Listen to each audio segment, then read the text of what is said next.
Selamat sejahtera, nama saya Leong Yi Hong dengan metro number A1677899. Saya akan membentangkan tentang pengenalan terhadap Alcatel-Lucent dengan Telekom Malaysia. Alcatel-Lucent merupakan penggabungan syarikat Alcatel yang bertempat di Perancis dan syarikat Lucent di Amerika Syarikat. Syarikat ini memberi tumpuan kepada perkakasan rangkaian tetap, mudah alih dan konvergensi, teknologi IP, perisian dan perkhidmatan yang beroperasi di lebih daripada 130 buah negara. Ia juga terlibat dalam penyediaan penyelesaian komunikasi kepada syarikat telekomunikasi, perkhidmatan internet dan penyedia data. Manakala Telekom Malaysia Berhad iaitu TM merupakan syarikat telekomunikasi Malaysia. Syarikat ini adalah penyedia infrastruktur digital dan penyambungan nasional dan ia juga merupakan telco bersepadu yang terkemuka di Malaysia. Syarikat ini menawarkan rangkaian perkhidmatan komunikasi yang lengkap dan penyelesaian dalam perkhidmatan tetap, mobiliti, kandungan, Wi-Fi, ICT, cloud dan pintar. Seterusnya, saya akan memperkenalkan kes syarikat AL dengan TM. Pada bulan Disember 2010, syarikat AL telah mengakui bahawa mereka telah menyuap pegawai pemerintah di banyak negara termasuk Taiwan, Costa Rica, Honduras, dan Malaysia. Perkara ini telah berlaku dari Disember 2001 sehingga Jun 2006. Di Malaysia, pemfailan terhadap Malaysia yang bertajuk Skim Rasuah Malaysia bahawa syarikat AL telah memberi rasuah kepada pekerja TM untuk mendapatkan maklumat sulit yang berkaitan dengan tender awam untuk kontrak telekomunikasi yang bernilai $85 juta yang akhirnya telah dimenangi oleh syarikat AL. Menurut kenyataan di Suruhanjaya Security dan Bursa Amerika Syarikat, dua perunting Malaysia yang dilabel perunting Malaysia A dan perunting Malaysia B telah dibayar sejumlah $700,000 untuk maklumat bukan umum yang berkaitan dengan harga dan tawaran pesaing yang dipercayai berkaitan dengan anak syarikat TM pada masa itu iaitu Celcom Malaysia untuk perkhidmatan mudah alih 3G yang dilancarkan pada tahun yang sama. Pembayaran kepada dua perunting tersebut dikatakan adalah untuk penyelidikan pasaran dalam $700,000 itu. $200,000 dibayar kepada perunting Malaysia A untuk satu siri laporan pasaran yang menerangkan keadaan pasaran telekomunikasi di Malaysia, manakala $500,000 kepada perunting Malaysia B pada tahun yang sama untuk mendapatkan laporan perisikan strategik. Merujuk kepada berita The Edge pada 3 Januari 2011, pengarah TM telah meletakkan jawatan kuasa sebagai ketua jawatan kuasa audit setelah penyelewengan itu didapati tetapi tidak disiasat. Ini menunjukkan tadbir urus korporat yang lemah di pihak TM. Nama saya Wong Jazza dengan nombor matrik A168471 dan hari ini kita akan meneliti dapatan kajian isu semasa kes skandal Alcatel-Lucent. So kita mula dengan punca berlaku kes ini dan seterusnya risiko-risiko mendorong kepada red flag berlaku dalam khususnya proses memberi tender serta cara-cara mereka melakukan ketidakpatuhan ini. Okay. Untuk punca menyebabkan ketidakpatuhan oleh Alcatel-Lucent adalah disebabkan oleh persekitaran kawalan dalaman yang tidak ketat dan budaya korporat tadbir urus yang tidak betul. Mereka adalah bersifat lebih mementingkan keuntungan daripada mematuhi kod-kod etika. Disebabkan pada masa itu, mereka ingin meluaskan pasaran telekomunikasi 3G. Mereka sedang berebut dengan syarikat gergasi telekomunikasi yang lain untuk mendapatkan pasaran 3G di antara bangsa dengan lebih cepat. Macam kita sekarang punya 5G. Okay? Oleh itu, antara pengurus atasan syarikat multinasional telah cuba sedaya upaya untuk memberi sokongan kepada syarikat telekomunikasi tempatan untuk memenangi kontrak 3G, iaitu membuat chip-chip 3G lah pada masa itu antara tahun 2001 hingga 2006. Dengan memberi sokongan, maka mereka akan mempercepat proses untuk mendapat kontrak lah ataupun tender.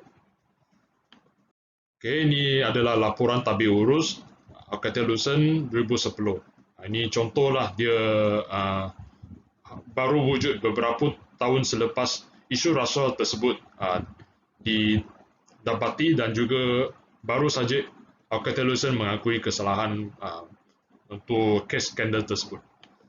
Okay, untuk contoh ini adalah daripada BBC pada Disember 2010 menyatakan bahawa Alcatel-Lucent baru saja membayar saman daripada US. Okay. Ini adalah lebih detail daripada tadi punya itu berita. Dia mengatakan Syam Consultants. Mana consultants ini adalah yang imajinasi lah, yang fake punya lah. Jadi mereka dengan ada yang transaksi sebegini membolehkan mereka menjalankan kegiatan ataupun gejala rasuah dengan lebih mudah. Dan yang seterusnya kita boleh meneliti bahawa proses memperoleh tender. Ini proses memperoleh tender oleh Alcatel-Lucent lah. Dan namun begitu kita perlu lihat bahawa proses pemilihan tender oleh Telekomunikasi Malaysia. Inilah yang mendorong kepada berlakunya risiko-risiko refleks. So kita lihat pada aliran pemilihan tender. Ini TM, dia nak mencari pembekal chip 3G pada masa itu. So mereka akan membangunkan tender dan meletakkan kriteria-kriteria tertentu untuk membuat pemilihan. Dan pada masa yang sama mereka akan buat PQQ, iaitu Pre-Qualification Questionnaire. Lepas tu mereka akan mengeluarkan tender di mana ada ramai pembekal ingin participate lah, ingin untuk mendapat tender ni. Di mana masyarakat akan dijalankan untuk menggenap pasti yang mana pembekal yang ingin memperoleh tender. Okay. Lepas tu mereka akan membuat penilaian draft awal. Penilaian draft awal ini oleh pengurus atasan TM ataupun pengurus-pengurus tertentu lah. Semasa memilih tender daripada pembekal, ia ada dua hala lah. Sama ada gagal ataupun berjaya. Kalau berjaya dipilih, maka pembentangan akan dibuat oleh pembekal tersebut. Dan akhirnya akan menjalankan penapisan ataupun perundingan kontrak-kontrak tersebutlah untuk pembekalan chip 3G pada masa itu. Dan akhirnya wujudnya kontrak tender. Okey, kita boleh lihat bahawa risiko ini bakal berlaku pada tahap berikut. Penilaian draft awal, pemilihan beberapa tender yang sesuai dalam kalangan pembekal teknologi 3G dan juga pembentangan. Di sinilah mereka boleh buat under table money secara tidak langsung. Oleh itu kita boleh lihat bahawa daripada petikan BBC, ia menyatakan bahawa refleks ini wujud disebabkan oleh terdapat transaksi-transaksi Alcatel-Lucent dengan syarikat telekomunikasi yang lain adalah tidak didokumentasikan dengan betul ataupun sewenang-wenangnya direkod sebagai fee perundingan. Ini adalah senang berlaku, tapi lama-kelamaan dia akan menjadi bukit.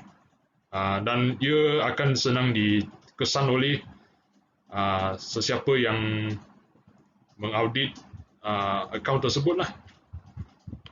Dan yang seterusnya adalah tentang cara-cara Alcatel-Lucent melakukan rasuah pada tahap-tahap tersebut. Malaysia sebagai contoh lebih lanjut, seperti yang tadi slide yang sebelumnya, ia membayar fee perundingan kepada pengurusan atasan iaitu perunding Telekomunikasi Malaysia sebanyak $20,000 hingga $500,000 untuk mendapatkan perundingan. Di sini saya membuat koma perundingan adalah disebabkan dia sangat suspicious lah, dia sangat dikesyaki untuk terjebak dalam gejala tertentu lah, rasuah. Okey. Pada hakikatnya, fee perundingan boleh membawa refleks kepada kedua-dua syarikat. Ini yang tadi saya sudah kata. Dan ini ulasan daripada transparency.org.my. Okey, key point daripada petikan slide sebelum, dia katakan konsultan sebagai orang tengah lah ataupun facilitator untuk close ataupun membuat rundingan tender mendapat suspicion of corrupt practices, di mana mereka juga akan mewujudkan syarikat RM2 dengan tiada relevan pengalaman ataupun expertise. Seperti sini nyatakan oleh Datuk Paul Law. Maknanya terdapat mereka yang boleh mengambil kesempatan untuk membawa syarikat kosong untuk menerima sokongan dengan lebih mudah untuk mendapatkan maklumat dalaman. Itu mengenai tender projek 3G. Okey. Dan inilah kes yang dengan syarikat telekomunikasi negara lain. Oleh Reuters lah. Boleh baca sendiri. Tapi di sini terutamanya berlaku di Costa Rica, Honduras, Taiwan dan juga Malaysia. Malaysia yang tadi kita sudah fokus lah. Ini adalah cara lain yang diambil untuk kes rasuah. Overall, the company admitted it earned about $48.1 million in profits as a result of improper payments, the Justice Department said. Maksudnya dia terdapat 48.1 juta US dollar yang hasilnya daripada dirty money, iaitu dengan apa-apa caranya untuk mendapat kontrak di luar. Maka mereka dapat menjana keuntungan tersebut. Mereka juga akan membuat sham consultant yang seperti tadi saya kata melalui gift hadiah ataupun bayaran kepada pegawai kerajaan tertentu di negara lain bukan di Malaysia. Oleh itu, tone at the top adalah tidak betul dan ahli lembaga pengarah serta pihak pengurusan yang tidak beretika akan menyebabkan gejala ini berlaku. Okey, itu daripada saya. Sekian, terima kasih. Salam sejahtera, saya Pinting akan membentangkan kesan-kesan daripada kes Alcatel-Lucent ini. Antaranya kesan-kesan daripada skandal ini, kesan yang paling ternyata iaitu reputasi syarikat terjejas. Tuduhan rasuah amat menghancurkan reputasi sesebuah syarikat. Tiadapun sesebuah syarikat boleh mengelakkan diri daripada kesan negatif tuduhan rasuah. Ia menunjukkan kelonggaran dan ketidakcakapan pengarah atau pengurus dalam kawalan dan pentadbiran. Hal ini akan menurunkan tahap keyakinan pengguna dan pelabur dan wujudnya isu kepercayaan. Pelabur dan pengguna akan mengesyaki ketepatan dan keadilan pernyata dan perbuatan syarikat. Terutamanya bagi pelabur, tuduhan rasuah akan melemahkan minat pelabur untuk membuat pelaburan dalam TM. Selain itu, ia juga merugikan syarikat.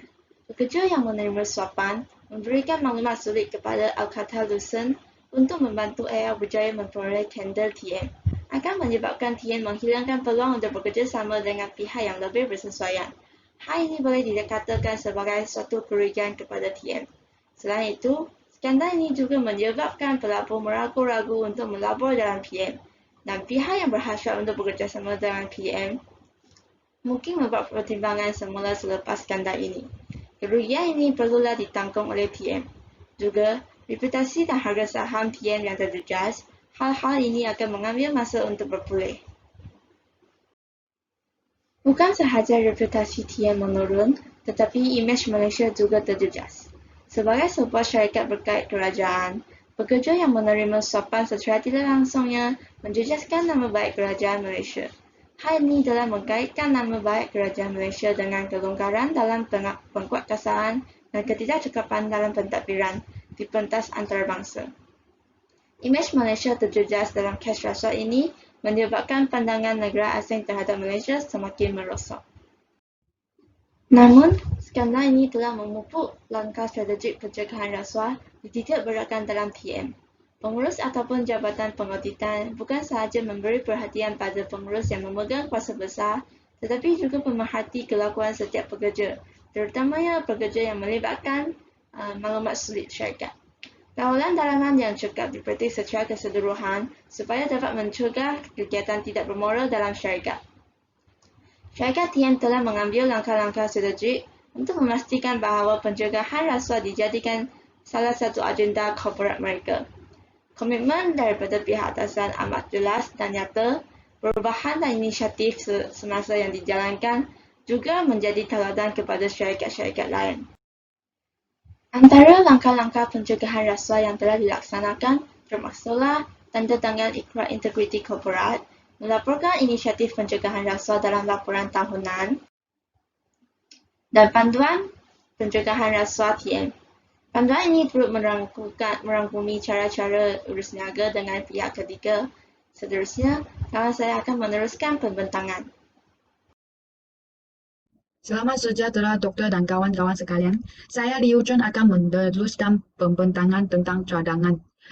Transparency International Malaysia telah memberikan dua jenis cadangan, iaitu ikrar anti rasuah dan juga Pakatan Integriti. Transparency International Malaysia telah mengalahkan untuk membuat ikrar anti rasuah awam di mana ia merupakan komitmen untuk mematuhi prinsip perniagaan termasuk pelaksanaan anti rasuah yang sesuai dengan standard global. Di samping itu, Transparency International Malaysia juga mengalahkan untuk menggunakan Pakatan Integriti. Pakatan Integriti adalah perjanjian yang dapat dilaksanakan secara syar yang ditandatangani antara pemberi dan penjual dengan sekatan. Dalam Pakatan Integriti, pemberi berkomitmen untuk tidak meminta suapan dan sentiasa memastikan pengawalnya mematuhi, serta penjual berkomitmen untuk tidak membayar rasuah. Semua komisen dan pembayaran lain yang dibayar secara langsung atau tidak langsung oleh penjual mestilah dinyatakan kepada pemberi. Selain daripada cadangan Transparency International Malaysia, Whistleblower Protection Act 2010 juga digalakkan untuk diguna di mana whistleblower adalah mana-mana orang yang membuat pendedahan kelakuan tidak wajar kepada mana-mana agensi penguatkuasa. Antara jenis perlindungan bagi whistleblower adalah perlindungan maklumat sulit di mana maklumat mengenai identiti, pekerjaan, alamat atau keberhadapan pemberi maklumat tidak akan didedarkan dalam mana-mana proses sivil, jenayah atau proses lain. Selain itu, perlindungan daripada tindakan sivil dan jenayah serta perlindungan terhadap tindakan merugikan juga diberi kepada whistleblower. Dengan adanya perlindungan ini, pemberi maklumat akan lebih berani untuk mengakhiri kesalahan syarikat dan mencegah berlakunya bencana lebih besar kepada organisasi seperti apa yang berlaku kepada pihak yang terlibat dalam kes ini. Seterusnya, tabit urus korporat juga merupakan komponen yang penting dalam kes ini, di mana ia ditarifkan sebagai proses dan struktur yang digunakan untuk mengarah dan mengurus perniagaan. Dalam kes ini, lembaga pengarah harus memahami bahawa prinsip utama tabik urus seperti pengurusan yang berkesan, budaya korporat yang berasaskan tingkah laku beretika dan ketulusan boleh mengurangkan risiko salah urus dan terutamanya amalan rasuah perlu dicegah. Seterusnya, persekitaran kawalan yang baik juga perlu diamalkan, di mana ia menyediakan disiplin dan struktur bagi mencapai objektif utama sistem kawalan dalaman. Dalam kes ini, Jabatan Audit Dalaman mestilah mengkaji semula kecukupan sistem kawalan dalaman dari masa ke semasa. Ia bertujuan untuk memastikan bahawa kawalan-kawalan tersebut beroperasi dengan berkesan serta menentukan samada kawalan-kawalan dalaman yang lain telah direka bentuk dengan baik dan beroperasi dengan teratur dan berkesan. Nama saya Edward dan saya akan membincangkan tentang kesimpulan yang telah kita dapati daripada kes rasuah Alcatel-Lucent ini. Secara umumnya, kes ini telah berlaku kerana Alcatel-Lucent telah memberikan rasuah kepada pekerja Telekom Malaysia untuk memenangi satu kontrak telekomunikasi yang bernilai sebanyak 85 juta USD. Pada akhir kes ini, syarikat Alcatel-Lucent telah pun membayar denda sebanyak 137 juta USD untuk menyelesaikan dakwaan Amerika Syarikat tentang rasuah ini. Kita boleh tengok daripada dapatan kajian. Kita boleh mendapati bahawa punca utama kes ini telah berlaku adalah kerana persekitaran kawalan dalaman yang tidak ketat dan juga budaya korporat dan tadbir urus yang tidak betul. Pada masa yang sama ini, Alcatel-Lucent juga ingin meluaskan pasaran telekomunikasi 3G dengan lebih cepat, tetapi dia telah menggunakan cara yang tidak betul untuk mendapatkan kontrak ini. Risiko penerimaan dan juga pemberian rasuah antara Telekom Malaysia dengan Alcatel-Lucent telah pun wujud pada tahap proses-proses memperolehi tender. Tahap-tahap ini merupakan tahap penilaian draft awal, tahap pemilihan beberapa tender yang sesuai dalam kalangan pembekal teknologi 3G dan pembentangan. Ini adalah kerana transaksi Alcatel yang tidak didokumentasikan dengan betul ataupun transaksi ini hanya direkod sebagai fee perundangan. Secara umumnya, kita boleh mendapati beberapa kesan daripada kes rasuah ini, iaitu reputasi syarikat terjejas, kerugian kepada syarikat, imej Malaysia terjejas dan juga langkah-langkah pencegahan rasuah telah dititik beratkan selepas kes rasuah ini telah berlaku. Kes rasuah ini merupakan satu contoh kepada pekerja sama ada di syarikat sendiri ataupun di syarikat berperingkat negara ataupun antarabangsa untuk jangan sesekali terlibat dalam kes rasuah kerana kes rasuah merupakan kes yang sangat serius. Cadangan-cadangan juga telah diberikan berdasarkan transparency.org, iaitu menggunakan ikrar anti rasuah awam dan juga menggunakan Pakatan Integriti. Cadangan lain seperti Whistleblower Protection Act dan juga menegaskan dari segi tadbir urus dan juga persekitaran dalaman juga telah diberikan. Pada akhirnya, kita telah mendapatkan pengajaran daripada kes rasuah ini kerana kes rasuah ini telah memberikan impak kepada Telekom Malaysia dan juga kepada Malaysia. Imej Malaysia telah terjejas akibatnya daripada kes rasuah ini. Jadi, kita haruslah menegaskan amanah dalam apa-apa pun perniagaan dan jangan sesekalilah melakukan perkara yang akan melanggar undang-undang Malaysia walaupun kita hendak mencapai maklumat yang kita menghendaki.